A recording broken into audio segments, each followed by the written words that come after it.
Speaking of rough ones, Rob, Tampa Bay loses again. And we talked earlier about the brilliance of Pat Mahomes.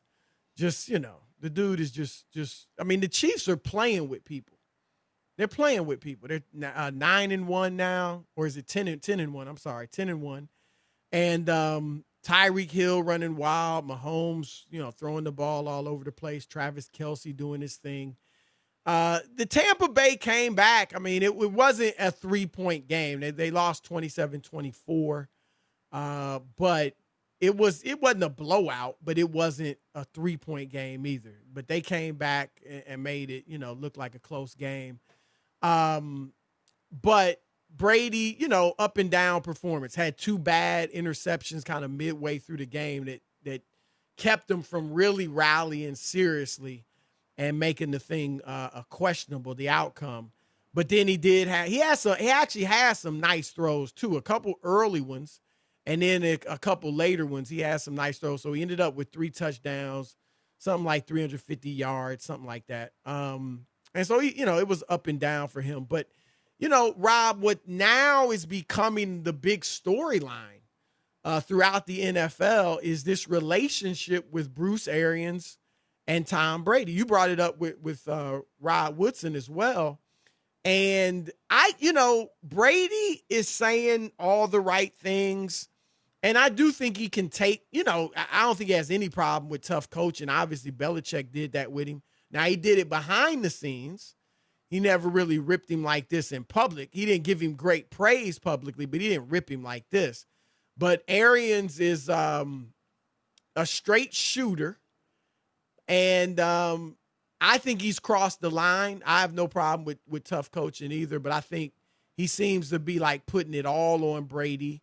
And there's speculation that it's a problem. Again, Brady hasn't said anything. Arians, they both say their relationship is good. A couple people reportedly close to Brady have questioned it and said Arians they think is, just, deflecting the attention from him. That really, by putting all the blame on Brady, he's deflecting it away from the play calling and the schemes that he's using. Saying that Brady different. calls the plays, though. That's where he's so he's saying that. So, and then Dan Graziano, one of the ESPN reporters, a lot of people making a big deal out of what he said, but he didn't report that there's a rift. He speculated, hey, there's theories out there, and one of them is that, Brady brought in all his guys, Antonio Brown, who Arians didn't want, and, LaShawn McCoy and Leonard Fournette. He's gotten a lot, even Gronkowski. Good players, but still, they're guys Brady wanted, and maybe there's resentment there on Arians' part. Who knows? But again, it was speculation. So we don't know if there's really a problem or not. But one of Brady's, a former Patriot, Rob Ninkovich, obviously a Brady teammate in the past, he said this about the situation there. I'm giving Tom Brady a new head coach because Bruce Arians at this point right now, he's not cutting it. Listen, all his interviews, he is throwing players under the bus. He's asking him about AB. Well, AB was open on that play. Asking him about Tom Brady being confused by coverages. I don't think Tom Brady gets confused by coverages. Just honestly, to throw him under the bus like that, to come out in the media and say the things that he says, yeah, Tom Brady has been picking the plays, his own plays. And even to say that recently one of his centers just had a career-ending injury. I've never heard a head coach say somebody had a career-ending injury a week after they got hurt. It just, who does that? So it's the first time Tom Brady's ever had a head coach throw him under the bus like this. I'm giving Tom Brady a new head coach. All right, so Rob, what do you think?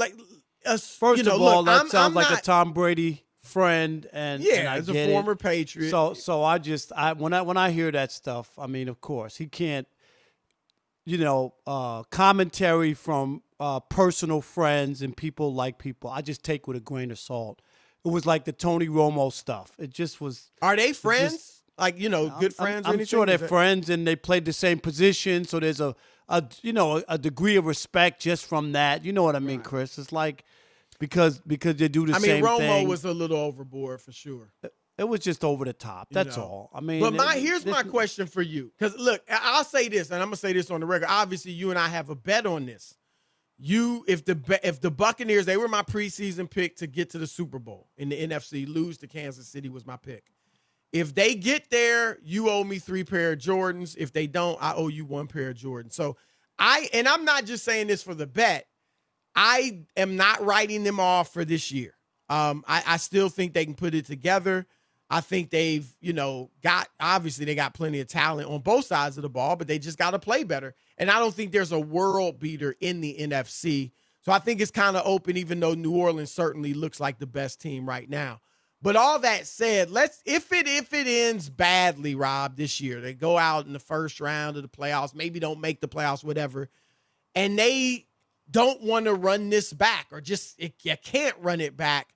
Do you, in your view, playing off Ninkovich, do you get rid of Arians or do you get rid of Brady?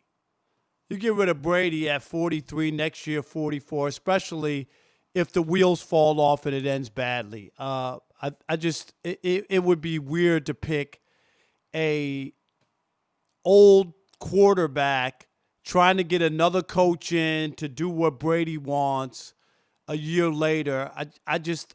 If I'm Tampa, I just can't look at it unless you just don't think Bruce Arians is any good and he's your coach and he's been there for a while. It just depends.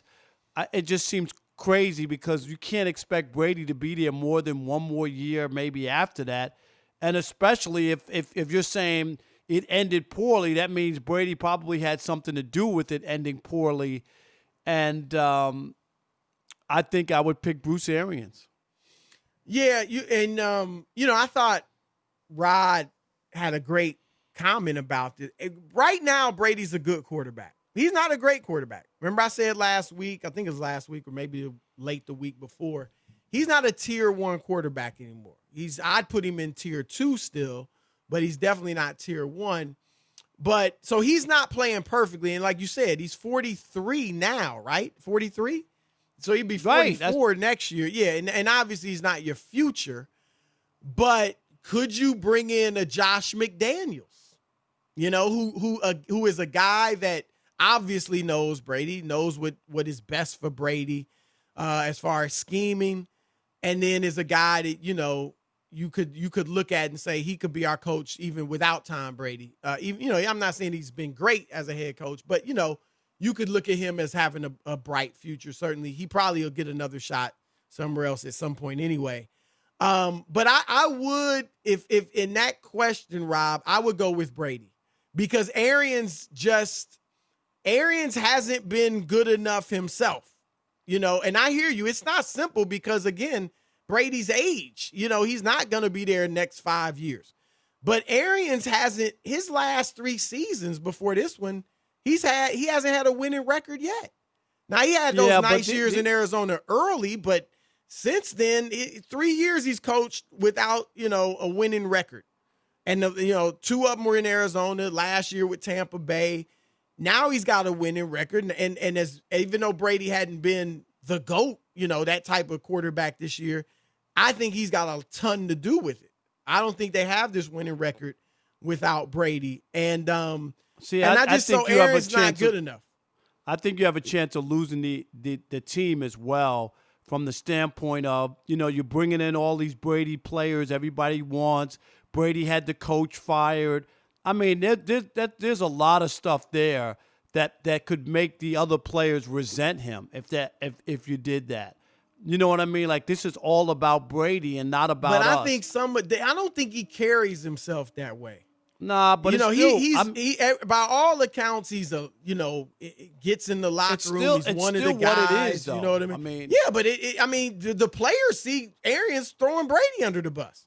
Brady's not throwing Arians under the bus. No, but this is the same. But Arians hasn't changed, though, Chris. That don't matter. Yes, it does matter. Just because you've done it your whole life don't mean it's the people want right consistency. Thing. It would be different if you could be doing it your whole career and still doing it wrong. What's he want? No, but that's not the point. My point is, this is not out of character for him. That doesn't what's matter. Out of character? You can be in character, but still no. being What's a out jerk. of character is if he was treating Brady with kid gloves. then the other players would say, oh, okay, you've been hard on me. You was hard on Jameis Winston, and now Tom Brady shows up, and everything's honky-dory. You act like there's no happy Bruce Arians medium. hasn't done anything You don't wrong. have to He's been brown himself. nose. You don't have to kiss his butt. He ain't throwing nobody else under the bus like this.